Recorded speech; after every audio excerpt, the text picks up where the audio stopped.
What's up, guys? Today I'm going to be doing a video on one of my favorite games of all time, Mania Turbo. So I saw this game a while back while I was looking through the Xbox Marketplace and thought it looked fun. You know, I'm a big fan of racing games and especially arcade racing games. Ones with over-the-top levels and over-the-top cars and all kinds of, crazy jumping and boosting, as you can probably see by my love of jet car stunts, which I've already made a video on. However, this game, one of the best racers I've ever played. This game's mechanics are flawless. It looks great. There's an insanely good arcadey presentation and a good use of color saturation that really make this game pop. And they even put an insert coin prompt on the menu when you start the game up to kind of give you this arcadey, over-the-top, hyper, enhanced reality feel. So, first off, this game is extremely fun, great replay value. You're going to find yourself playing it over and over again. Soundtrack is a lot of EDM, which can kind of get you in the mood of driving fast and focusing. Not really my favorite type of music. I would have maybe preferred more like metal or chill wave in there. But overall, it fits the tone of the game. Also, this game has a really cool level setup. And you can actually use the editor that the developers, Ubisoft in this case, used to create your own maps. And it's interesting when you use the editor because, like Trials Fusion, each map is actually a large kind of sandbox environment that the course is then constructed in. And if you want, you can just go and drive all over the sandbox. And because of this, levels never feel like, I'm playing the same level over and over again. And even though certain set pieces are used in like different levels, there's enough variation with the environments that nothing ever feels recycled. Again, similar to Trials Fusion.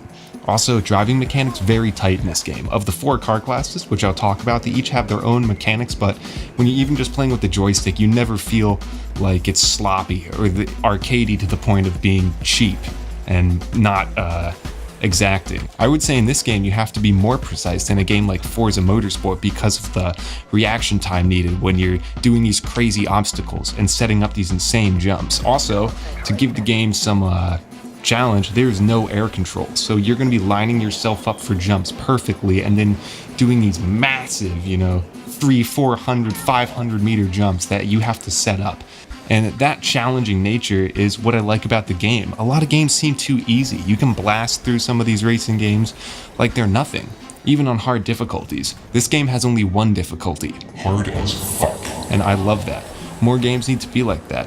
Also, I love the jumping and the boosting and the way that you can combine these two to just haul through these levels in, a way that you're just not going to get in any type of realistic racing game. As fun as those are, believe me, I'm a huge fan of Forza and Gran Turismo. It's just I feel like this is the next elevation of racing games, If we're going to use the power of a console to recreate, a virtual world, why not make it better than real life? Why not make it harder? Why not make it just more amped up? So, getting into the actual vehicles, you have a desert buggy, which is very fun and very fast. I would liken this to NASCAR. You have these huge passages where you're going to be drifting the car and it just feels really responsive. It's responding to the slightest movements of that joystick and of your right trigger when you're doing gas and brake. Also, you have various terrains in all these maps. Each one is going to have its own feel, which means you're going to have to be setting up turns where you're going to be transferring onto another surface. And also, these are just great looking levels, and they have many, many shades to them. Sometimes you'll be in a ravine, sometimes you'll be crossing a canyon, sometimes you'll see an open desert, other times you'll be blasting through a tunnel on a huge highway.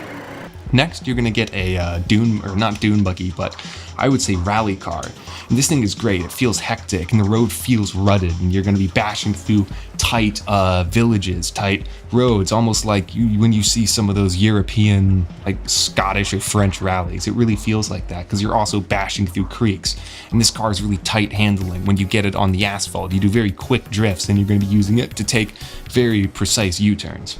Next, you have a sand rail, which is great fun. This level takes place in kind of a tropical environment where there's a lot of good use of color saturation to get the green of the trees looking good, the nice brown sand and like a deep blue ocean surface. Very pleasing on the eyes. Also, you have the advent of magnetic wheels, which turn the game into a crazy-ass roller coaster ride where you're going 300 miles an hour upside down before transitioning onto sand surfaces, which really affects your handling. It kind of gives it like a boat vibe, a lot of oversteer. You have to really be careful with the transitioning surfaces, and you also have a kind of slick wooden surface that allows you to hit huge drifts. This car also handles phenomenally, some of the tightest handling when you're on just basic asphalt. So overall, very fun. If you're gonna play the game, you might find this level series to be the most fun.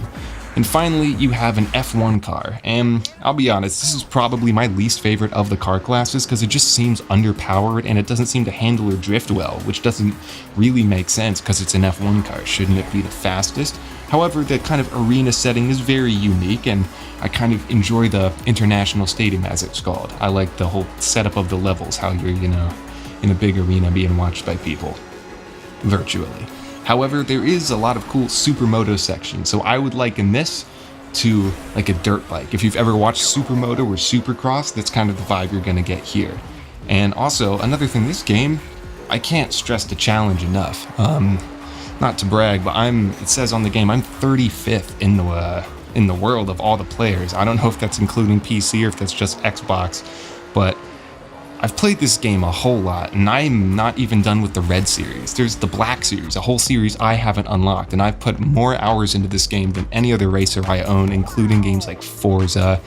It's just, something about it keeps bringing you back, just because you're gonna wanna get that faster time, you're gonna wanna get that gold medal, you're gonna keep wanting to unlock courses. And even when I went back to do this video after not playing the game for a few months, I found it to be as fun as ever.